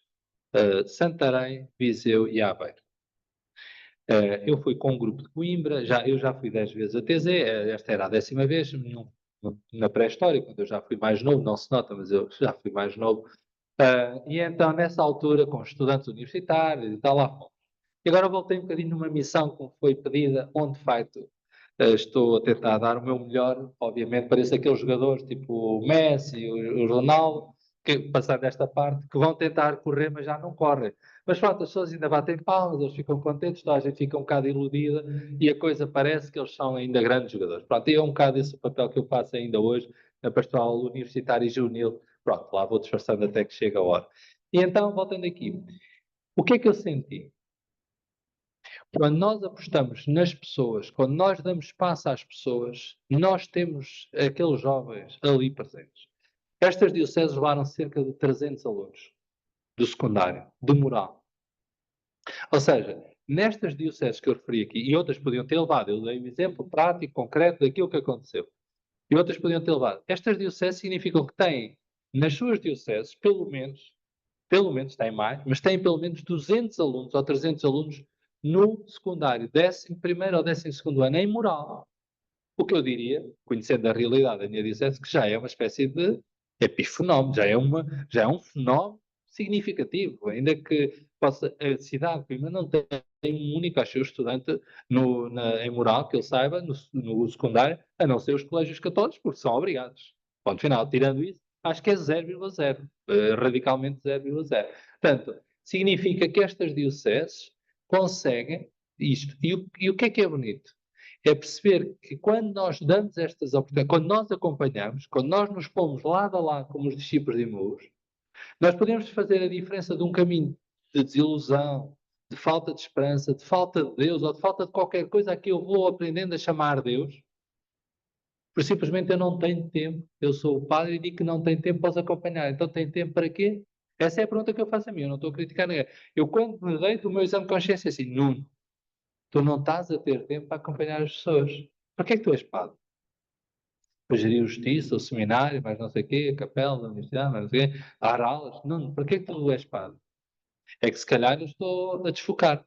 E este é o meu exame de consciência, é a única coisa, é a minha única mágoa que eu trago no final de cada dia. É quando alguém pede para falar para mim, eu estou assim constrangido a olhar para a minha agenda e dizer, mas porquê é que isto não tem mais espaço? O que é que se passa aqui nesta agenda? Porquê é que ela está tão apertada? Então, esse é o meu drama. Porque quando nós acompanhamos, crentes, não crentes. Aliás, o Thomas Ali faz um apor interessante, porque diz a certa altura que o mundo já não é de crentes e não crentes. O mundo é de pessoas que procuram e dos que não procuram. E, portanto, essas categorias que são... Quando dizem a mim assim, olha, aquela pessoa, pá, olha, estes são os não crentes, eu disse, olha, é um tema que já não me preocupa nada. Ou quando dizem no seminário, já agora quando chega alguém a dizer, eu quero ser padre. Ou alguém quando diz, eu não quero ser padre, para mim, não me levem a mal, não estou entusiasmado, nem com um nem com o outro. Estou muito mais interessado em saber razões e de perceber se nós nos pusermos lado a lado, talvez quem não quer ser venha a ser e quem queria muito eu seja o primeiro a dizer, olha, peço desculpa, mas não quero nada que o senhor continue o seu caminho porque não vai configurar um bom serviço a esta diocese. Portanto, é muito mais interessante não estar preso ao crente, ao não crente, a quem é dentro, quem é fora. É mais interessante colocar-se ao lado dos buscadores, dos que procuram, e pensar naquilo que o Arlene Schense escreve na Mística Dourada. A certa altura ele diz, acho que é assim que se diz o título, diz ele a certa altura que mais do que importa a semente, mais do que semear, é a terra. Estas terras estão ao poesio. E é preciso cuidar destas terras que estão ao poesio para que a semente, se cair, quando cair, ao cair, encontre uma terra. E o problema é que nós estamos demasiado entusiasmados com as soluções de lançar melhor a semente, para onde é que vai a semente, aonde é que ela vai tocar, e o terreno não está lá. Estamos a mandá-la para a beira do caminho. Não há problema, Nosso Senhor também não fica triste. Mas é um excesso do qual poderíamos poupar algum esforço. Por isso, para dizer que a categoria dos que buscam, dos que procuram dentro e fora da igreja, eu costumo dizer, eu tenho uma missa para não crentes, e para pessoas que têm problemas com a igreja. Eu, quando digo, não, é não crente, não liga nada disso. Olha, tenho um desafio para si. Ao domingo de manhã o que é que faz? Eu vou ao ginásio, tenho um exercício melhor. 10 horas, 10 e meia ou às 11, seminário meio que. Mas o que é que é? Vá lá, vai ver que vai gostar. Então, mas o que é? Vá lá ver. Não gosta de correr riscos. Então, algumas pessoas, eu tenho uma das pessoas, eu não tenho nada, atenção. Participam naquela comunidade que eu não tenho. participam naquela comunidade. Um caso, para dar um exemplo simpático, um caso muito engraçado. Uma pessoa que é não batizada e que vai quase sempre, agora teve uma filha, está a ser numa situação mais periclitante em termos do tempo, mas quando foi um casamento por disparidade de cultos, espero não ter enganado, um batizado com um não batizado, o padre pergunta-lhe assim, sim, mas a senhora é crente? Ela disse, não, eu sou não batizada praticante e o meu noivo é um batizado pouco praticante. E o padre disse, bom, não estou a perceber nada disto. E ela disse, mas é praticante como? Vai ao lado? Sim, vou à missa do seminário. Pronto, já sei, isso é lá com o Nuno, vai lá falar com ele. Pronto, ele trata lá de. Então, mas não é batizado e vai à missa? Por que é que lá vai? O que é que lá vai fazer? Olha, a pensar na vida e tal. Então, mas lá, se não é batizado, não tem nada que ir à missa, dizia o padre. Então, pronto, eu costumo dizer que aquela missa é para não crentes, não batizadas, pessoas que não gostam da igreja, pessoas que gostam da igreja, é para os da margem. Então, está lá um lugar para todos. Temos agora uma pessoa que está a fazer um discernimento muito engraçado, um judeu, que tem uma relação dramática também com a história judaica, que eu acho que também precisa de ser purificado. E então eu às vezes digo, mas tu vens aqui e nem percebes português, pá, não sejas um judeu. E ele diz, gosto muito de cá estar e quer ser cristão. Bom, muito bem. Então pronto, isto para dizer que esta coisa dos crentes, dos não crentes, dos praticantes, e agora sim uma nota da rodapé para adensar o espírito, que é nas paróquias um dos maiores problemas, um dos maiores entusiasmos, porque às vezes não há muito entusiasmo, é os padrinhos. Se querem um problema, se querem um tema para avivar esperança e para estressar pessoas, é padrinhos. É um tema que nunca falha, dá sempre problemas. Então, uma das coisas que eu acho mais piada na discussão não é a parte jurídica, essa é fácil, mais ou menos fácil, porque a dimensão jurídica também tem muitos contornos e tem muitas alíneas também, às vezes são mais cómicas do que eu pensava que ainda fazia alguma coisa jurídica, insisti durante muito tempo com os 16 anos, porque vem lá no direito, e eu pensei, pronto, como sou acusado, nunca faço nada que esteja de acordo com a lei, este é um princípio. Nuno Santos não deixa que ninguém seja padrinho com menos de 16 anos. E um amigo meu, que é jurista, disse: "Ah, pá, Nuno, essa até é das que podes dispensar", porque vem lá dizer assim: "Até essa eu posso dispensar". Então, não há regras, acabou-se. Ora, eu que estava agarradíssimo aos 16 anos, nem essa eu posso garantir, como até parece que era a mais fácil dispensar do que as outras todas. Mas vejam a complexidade. Não avaliamos isto agora a partir do lado jurídico, mas vejam a complexidade. Tem crisma, pode ser padrinho. Então, mas vai à missa, não vai à missa, participa, não participa, tem vivência, não tem vivência? Não, tem crisma, pode ser padrinho. Terei que dizer que sim, que sem crisma não faz sentido ser padrinho, podia dizer isso, mas não faz sentido ser padrinho quando não se tem vivência da comunidade, não tem experiência de Deus, até porque padrinho em inglês é Godfather, Godmother, portanto, até isso invoca essa presença de Deus e, portanto, enfim, é só para dizer que as coisas são muito mais complexas e eu diria por isso muito mais simples.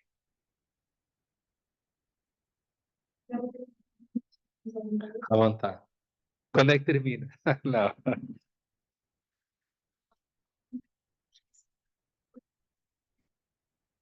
Isso vai inteiramente que a esperança não é uma palavra. No entanto, nós usamos a palavra, e a palavra chegou a tornar-se uma virtude teológica. Como é que a palavra entrou na experiência cristã e nos podemos dizer que usamos a palavra? Quando eu insisto que a esperança não é uma palavra, é a própria palavra esperança em si. Porque quando nós damos a mão a um doente terminal, que já não fala, mas que ainda ouve, eu primeiro dou-lhe a mão, mas depois tenho que lhe dizer alguma coisa. Mas quando digo, não digo que tem que ter esperança. Eu não digo a um doente terminal tem que ter esperança. Também não digo, olha, não, se tudo correr bem, não vai morrer. Não, se tudo correr bem, vai morrer. A única coisa que eu tenho a certeza é que se correr bem, vai morrer. Tem corrido bem a todos. Portanto, a probabilidade neste momento está a 100%. Então, é exatamente o modo como eu uso a palavra para rasgar aquele presente e abrir aquele futuro. Mais próximo, ou mais distante, mais cá dentro, que é esse céu que nós que vamos experimentando, não é? Porque quando é que começa a vida eterna? Quando eu morro? Não, então por isso ninguém quer a vida eterna. Ser santo. Porquê é que ninguém quer ser santo? É fácil. Os santos já morreram todos. Tem um ar amarelo, tem as mãos assim e tem a cabeça para a direita. Então, alguém quer ser santo? Não, à partida não. Quando eu morrer não me importo. Mas até lá não, por amor de Deus. Pois, quer ser santa? Não, eu quero ser quando morrer. Mas agora, como? Já estou a dizer, eu estou a brincar agora, estava só a brincar.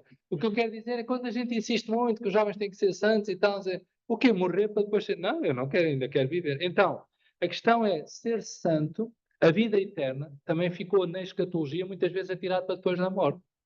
Ora, esse é o lugar onde a vida eterna não deve estar. Também lá está, mas não pode estar lá só. Ele começa, a vida eterna, tecnicamente, começa no batismo. Se não começar antes, se nós não tivermos uma amplitude maior, pelo menos no batismo não podemos negar. Porque uma das respostas à pergunta, e o que é que pede à Igreja de Deus para o seu filho, ou para a sua filha? Uma das respostas que eu próprio descobri só há 3 ou 4 anos a pedido de uma mãe, é a vida eterna. O batismo, a fé, não sei, e uma delas, que vem no ritual, a vida eterna. A vida eterna, se não começar antes, pelo menos a Igreja é clara ao dizer que começa no batismo. E nós vamos fazendo essa esperança. E a pergunta é, como é que eu trago vida eterna para um doente terminal, para dar um exemplo, para uma mãe que perdeu um filho, que ainda é mais dramático, como é que eu lhe posso dar esperança? Então eu vou dizer 2 ou 3 exemplos, que é para não estarmos aqui com grandes questões. Um padre que eu acompanhei, que gostei muito de acompanhar, já não falava. Eu convidei uma pessoa, eu gosto muito de não fazer as coisas sozinho, convidei uma enfermeira que eu gosto muito dos paliativos. Disse, olha, amanhã estás a trabalhar? Não, então ótimo, vou-te levar ao teu local de trabalho e quero apresentar-te um amigo meu. E o que é que eu queria? Queria trazer um terceiro elemento. Às vezes na lógica, o terceiro elemento, um desconhecido, faz muita importância. Naquele Calvário, se não há um terceiro, que é Jesus Cristo, era só um Calvário, era só uma morte, eram dois ladrões que tinham morrido justamente e tinham ido justamente para esse lugar, nós não sabemos qual, mas onde se deve sofrer, então alguém tem que ser condenado. Mas como estava um terceiro, o jogo foi todo diferente e o ladrão acaba por roubar o céu na última hora, não é? Hoje mesmo estarás comigo no paraíso, é o primeiro no paraíso. Temos a certeza. Então, voltando aqui, o que é que eu fiz? Eu disse assim, vou chamar António, para não dizer o nome do padre. Eu disse, António, estás às portas da morte, já não consegues falar praticamente. Vais morrer, sabes disso, falta-te pouco tempo, estás a chorar, porque tens pena de morrer, imagino que seja duro. Mas hoje vou contar a esta minha amiga, que é enfermeira aqui neste lugar, quem és tu? E disse, olha, este António, que está aqui a morrer, fundou 3 agrupamentos. Foi responsável da Escola Diocesana de Música. Estudou liturgia. Foi um homem humilde, simples. Quando fez 80 anos, disse isto. Aos 30, disse isto. Foi meu professor no piano. Ensinou-me, disse que eu não tinha voz para cantar, enganou-se, que eu sou uma voz fantástica. Foi o único pecado que ele teve. Mas, e fui contando a vida dele. E fui dizer, portanto, não esteja triste. O senhor tem que morrer com orgulho. Porque o senhor tem uma vida que tomara eu um dia poder contar a alguém, poder contar o que eu lhe conto de si. E o que eu quis dizer àquele homem é que ele podia morrer em paz, que ele tinha feito tudo. Eu disse, mas agora vou deixar escrever umas palavras, que ele não falava. Se vai escrever aqui umas palavras, vai-me dizer o que é que ainda gostava de fazer. Ele escreveu-me lá, gostava de fazer, e disse, então e o que é que quer que eu lhe trate? Diga-me tudo o que quer que eu lhe trate. Ele disse, o óleo, há um garrafão que tem 2 litros de óleo, está atrás da porta do meu escritório, oferece ou não sei quantos. Está bem, escreve aí. Ele ia escrevendo, eu não ouvia. Há umas esferas da máquina de escrever, só há uma pessoa na diocese que ainda tem uma máquina dessas, depois leva ao padre tal. Eu lá fui escrevendo aquilo, e eu disse, olha, não consigo fazer isto toda esta semana, mas pode morrer descansado que isto está tratado. Está tudo tratado. E ele morreu no dia seguinte. Descansado. Porque estava tudo tratado. E eu cumpri tudo, atenção, como é óbvio. Então, uma mãe que perde um filho, uma filha, 15 anos, numa paróquia, uma miúda que estava ligada à comunidade, muita vivência, os pais então ligam super em sintonia, a miúda vai para a paragem do autocarro, é atropelada e um funeral, eu um padre novo, aí 2 anos de padre, numa paróquia onde tinham passado imensos padres, gente mais do que sábia, e dizem-me, Nuno, és tu que vais presidir ao funeral. Eu disse, eu? Eu nem conheço bem a família. Pá, por amor de Deus, não façam isso. Peçam ao outro. Eu lá fui pedindo quase joelhos a cada um dos meus colegas e disse, não, eu não faço.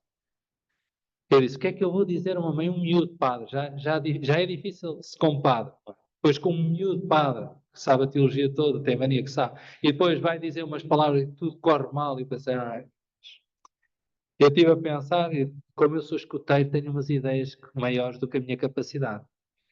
Então eu fui falar com o sacristain e disse, olha, faça-me um favor, era um domingo assim meio escuro, daqueles domingos com pouca luz. Quando chegar ao meio-dia, apague-me as luzes. Ele disse, opa, não, para quê? Faça-me só isso, por amor de Deus. Quando chegar ao meio-dia, apague-me as luzes, não desligue o microfone, mas apague-me as luzes. No altar havia uma vela, que era a vela da celebração. E eu disse assim, vou dizer os nomes inventados, eu tenho sempre dois nomes que respondem ao masculino, é o António e a feminina é a Antonieta. Então, o António e a Antonieta estavam ali dolorosamente no funeral da sua filha. Os pais são feitos para gerar, não são feitos para enterrar. É toda uma lógica, o futuro termina ali, há tudo. Não há palavras nenhumas para dizer naquela hora. Eu disse assim, eu não tenho nada para vos dizer. E todas as palavras que eu tiver para vos dizer, eu tenho a certeza que não vão fazer sentido rigorosamente. Mas eu sei que vocês têm uma fé. Vocês são homens e são um casal de fé. E eu sei que se aquilo que eu vou fazer a seguir fizesse com outro casal, eles não iam perceber, mas vocês vão perceber. Eu não tenho uma palavra para vocês. Eu não tenho nada para vos dizer, mas tenho uma luz para vos dar, que não é minha. Fui buscar a vela do altar, fui-lhes entregar a vela, que gostaria que fosse o Círio Pascal, mas na altura a paróquia não tinha ali o Círio Pascal. Entreguei-lhe, as luzes estavam todas apagadas e ficámos os três a chorar. E para mim foi a melhor homilia que eu fiz até hoje de funeral. E fiz e faço muitas homilias de funeral. O que é que eu quero dizer? Às vezes é preciso uma palavra que desbloqueie este sentido. Outras vezes é preciso um gesto que tenha poucas palavras. Mas nunca pode haver a falta do gesto. O gesto é o que vai abrir o campo. E depois as palavras, como disse muito bem, são precisas palavras. Agora só para descontrair um bocadinho. Um dia fui convidado, eu não sabia desta história, foi contada mais tarde, porque a pessoa depois um dia ligou-me e disse, opa, não lembra-se daquilo que aconteceu? Disse, vagamente, depois a senhora contou isto, pode ter muitas imprecisões, não interessa. Fui contactado por um filho, que já morreu, num acidente, mas fui contactado por um filho para ir visitar o pai que não falava. Estava acamado e não falava. Disse, está bem. Eu fui lá e eles disseram-me assim todos, olha, Nuno, tenta que ele não saiba ou não se aperceba que és o padre. Ah, está bem, está bem. E então, eu disse, mas vou estar com ele sozinho. Sim. Mas ele não fala. Ele não fala. Ah, está bem. Então eu disse, pronto, então se não se importam, retiram-se, eu vou ficar então com o António. Então, fiquei com o António, a mulher, que estava a falar muito comigo, eu disse, então António, eu ouvi dizer que não fala nada, mas eu já estive aqui a perceber porque é que não fala nada, e acho que faz muito bem. A sua mulher fala muito. Eu já estou a ver a sua ideia é boa. O senhor já está numa altura e já não está para perder não está para andar em grandes conflitos, eu estou a percebê-lo, o senhor já não falei com a mulher porque é para se aguentar. Olha, me vieram, a primeira coisa que pediram era para dizer que não era padre. Pronto, mas eu vou-lhe já dizer, eu sou o padre aqui da paróquia, mas vai ter que se comprometer aqui comigo, não pode contar a ninguém. Mas eu estou descansado, porque dizem que o senhor não fala, portanto o assunto vai ficar entre nós. Está resolvido. E o homem não se mexia, atenção, eu estou a falar de uma pessoa que não mexe os olhos, porque eu disse assim, quando eu disser uma coisa que o senhor concorda, feche os olhos, diga-me sim. O homem não se mexeu. E lá fui falando, assim, a audição, como sabe, é a última coisa que se perde, é a primeira que se ganha, é a última que se perde. Mesmo as pessoas em coma, convém perceber que se pode estar a falar com pessoas em coma, porque isso depende, ter impacto. E então eu disse, pronto, então o senhor não está a ouvir, podemos falar à vontade, eu posso dizer exatamente tudo como eu disser, e o senhor está aí a ouvir, isto é uma situação que nem sempre acontece. E então, disse, não me lembro o que é que disse, passei de coisas. Disse, bom, olha, isto pediram para vir dar a extrema unção, isso não é verdade, a extrema unção não se dá, isto é a santa unção.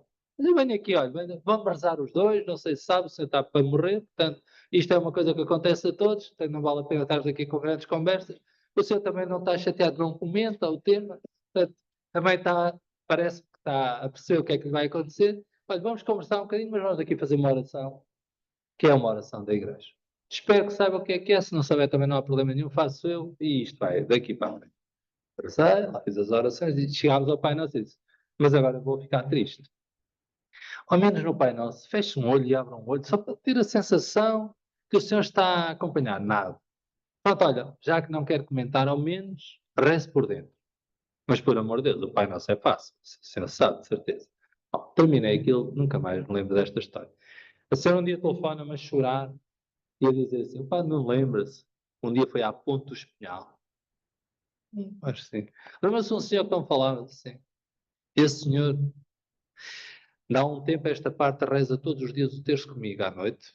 Vai 2 vezes por ano à missa, no Natal e na Páscoa. E a minha pergunta, o que é que lhe fez? Eu disse, não sei.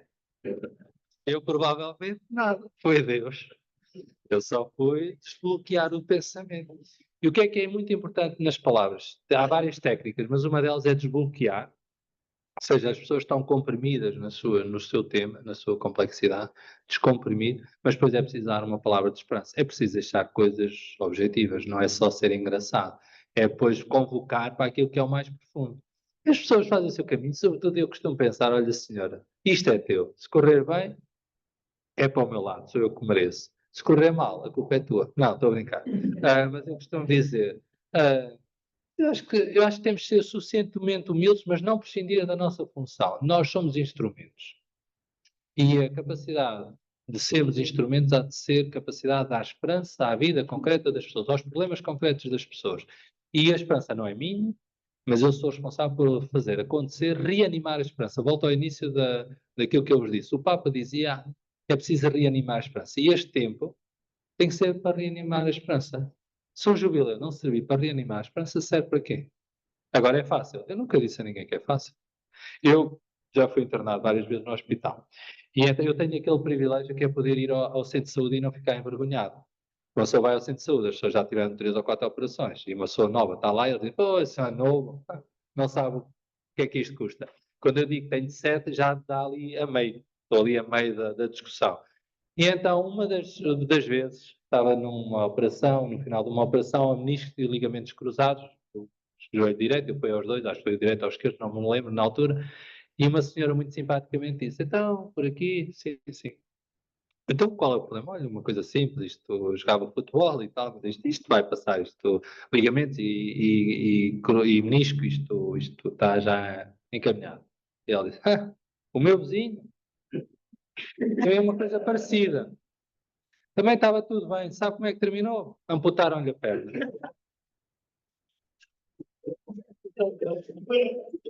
Eu acho.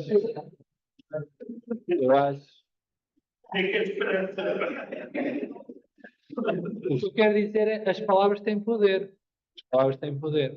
E o poder tem a ver também com essa. Se nós conseguirmos trazer as palavras de Deus para a nossa linguagem no contexto, eu acho que vai fazer a diferença. Não é mascarar a realidade.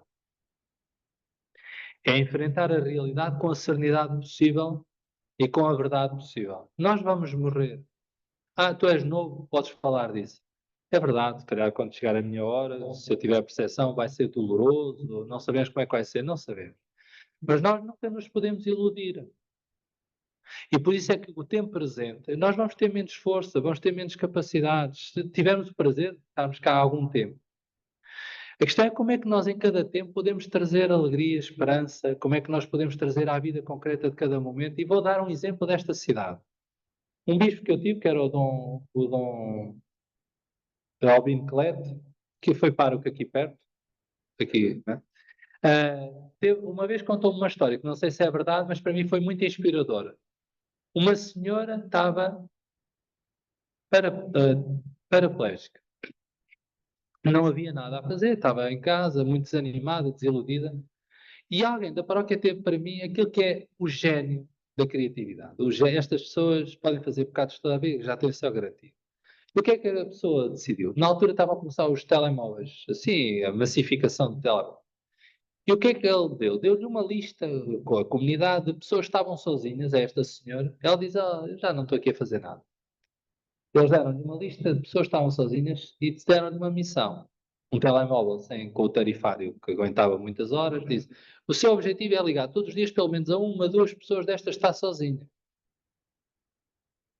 E a senhora, a Antonieta, a senhora o que é que ela fazia? Era isso, cumpria essa missão. E aqui ficou logo a esperança para esta senhora. Ela passou de um não ter esperança, de um triste, de um estar ali numa cama, não tem nada aqui a fazer, que a morte chegue quanto mais rápido, melhor. Eu não sirvo para nada. Exatamente para o contrário. Eu sou aquela que estou a dar esperança aos outros. Então, mas se a gente não tem dentro, pode dar, ao contrário do que diz, às vezes podemos dar um bocadinho daquilo que não temos dentro conscientemente, mas que a relação com o outro sendo aquilo que trago dentro inconscientemente. E, portanto, esta ideia de consciencializarmos todo o nosso conteúdo, às vezes também é exagerado, porque primeiro queremos fazer discípulos e depois os missionários. E o Papa Francisco, na linha também daquilo que é o documento da Aparecida, traz o quê? Esta ideia de discípulos missionários. Nós somos discípulos e missionários, e como missionários somos discípulos e o discípulo é missionário. Então esta mulher, quem teve esta ideia? É brilhante. Esta mulher, quando morreu, foi das maiores perdas daquela comunidade, porque todas as pessoas que eram contactadas com muita frequência por aquela mulher deixaram de ter aquela pessoa a ligar. Morreu uma das pessoas mais importantes da comunidade. Conseguir passar da pessoa, desculpem a expressão, aparentemente mais inútil da comunidade para uma das pessoas mais importantes da comunidade é gênio. Para mim, isso é que é o cristianismo. Se me perguntam o que é Deus, Deus é isso. É capacidade. O que é que Jesus fez? Foi pegar no Mateus, cobrador de impostos, e torná-lo um apóstolo. É agarrar no Zaqueu, que era o chefe dos cobradores de impostos, e dizer: eu quero dormir em tua casa, hoje preciso ficar em tua casa. Isso é que é de gênio. Isso é que é inverter o jogo todo. Pronto, mas eu entusiasmo demasiado com estas coisas. Posso só dar um exemplo que eu tive uma experiência na segunda-feira que me tocou imenso. Eu sou oftalmologista e eu fiz cirurgia. E na segunda-feira, nós a nível do hospital muitas vezes operamos doentes que não conhecemos. E eu na segunda-feira tinha acabado uma cirurgia e passei naquilo que se chama a sala que dá acesso ao bloco, onde há a chegada dos doentes, e vejo uma doente em cama, com uma situação que eu olhei para ela e pensei: esta senhora deve vir da urgência, deve ir para uma cirurgia de urgência, porque tem um aspecto terminal. Entretanto, eu fui comer umas bolachinhas, estava ali no intervalo, e vem a enfermeira ter comigo e diz: não se importa de falar com o familiar do doente que vai operar, porque ele precisava de dar umas palavrinhas. Eu, por acaso, tinha estado a ver a história da doente, mas não sabia que era aquela senhora. E quando eu chego lá, e me dizem: é esta a doente? Eu disse: este é o doente que eu vou operar. Pensei assim: mas isto não tem indicação nenhuma para eu operar. E sou confrontada com o familiar que diz: olha, doutor, eu venho saber o que é que foi proposta e qual é a expectativa para fazer a cirurgia à minha tia. Isto era o sobrinho que tratava dela. E eu disse: olha, é assim, muito honestamente, eu não conheço, estive a ver a história da senhora há bocado, e aproximei-me dela e disse-lhe: olha, queres ser operado? E ela respondeu: muito, a senhora tinha 88 anos. Quer ser operado? Depois eu disse: eu vi que a senhora não vê nada do olho, tem uma catarata enorme deste olho. Aí ele disse: ela está acamada no lar. Eu disse: olha, é assim, corremos um risco, mas acho que podemos lhe dar a única hipótese que ela tem, que é de comunicação com o ambiente que a rodeia. Eu pensei assim: ai meu Deus, tenho um olho único, numa doente com um estado fragilizadíssimo, e se isto corre mal, foi o que eu pensei: e se isto corre mal? Felizmente correu tudo bem. Eu hoje vi a senhora tinha uns risos até às orelhas. Eu disse: então, doutora, eu estou a ver muito bem. Eu disse: é isto, é assim, a minha vontade naquele momento foi dizer: eu não opero esta senhora. Mas depois pensei: porque é que eu não lhe vou dar a oportunidade de operar? Claro. Ou seja, mas é uma luta muito grande. E realmente eu hoje percebi o que é isto. É tal, foi aquele encontro, aquela chamada, o Deus dizer faz qualquer coisa por ela. A anestesista voltou-se para mim e disse: se não quiser, não operamos, salvamos a doente. E eu disse: não, eu vou operar. Porque realmente era pôr um prato da balança e dizer: eu estou a operar uma doente que não sei se vai viver umas horas mais e se efetivamente lhe posso dar aquilo que ela mais deseja naquele momento. E eu hoje, no fundo, quando eu vi o Sr. Padre dizer isto tudo, percebi que realmente fiz um bocadinho disso, confio, dei esperança à senhora, melhorei a qualidade de vida, que ela vai continuar a estar na cama, mas vai ver quem se aproxima dela. Basicamente, é isto que vai acontecer. Eu acho que sim, que percebemos isso. Isso é a dimensão performativa, mas há uma coisa só que eu gostava de sublinhar. O Papa Francisco, uma vez, disse uma coisa muito interessante naquilo que é a dimensão diplomática.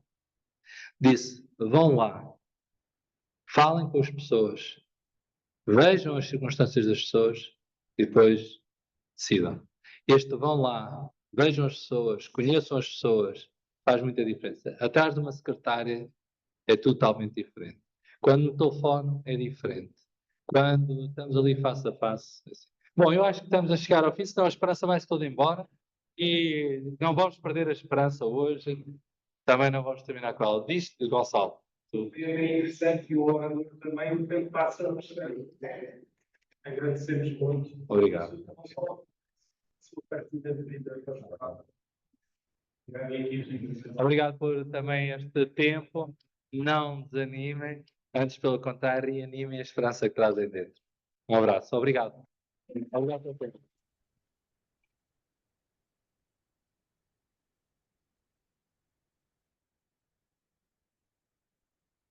Para apenas que o próximo encontro é no dia 22 de março, o sábado, deste sábado a 8. Sábado às 16 horas, os jovens e a esperança. A Marta Coutinho. Tem um programa também em Açaí.